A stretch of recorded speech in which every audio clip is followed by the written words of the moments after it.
If you have seen any videos on urban planning, you will know they hate America and love Europe.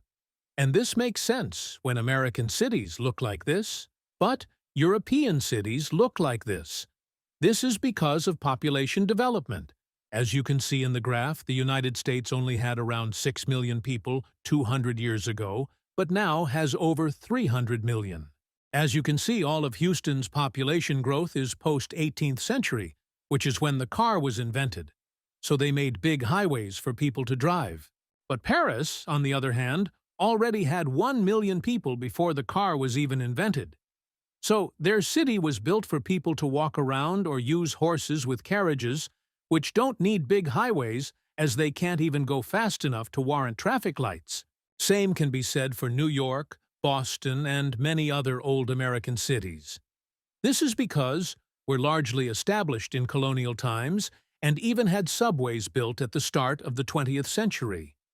As well as having highway protests against the interstate system and stopping highways from destroying historic neighborhoods, same can be said for cities like San Francisco, but more due to space restriction as they don't have the space for the highways, unlike Houston.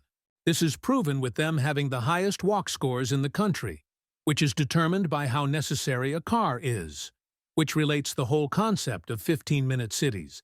And this is why people say American urban planning is worse than Europe, because most Americans live in low population density suburbs that are far away from services, whereas Europe has higher density villages and towns with mixed-use housing and services usually closer.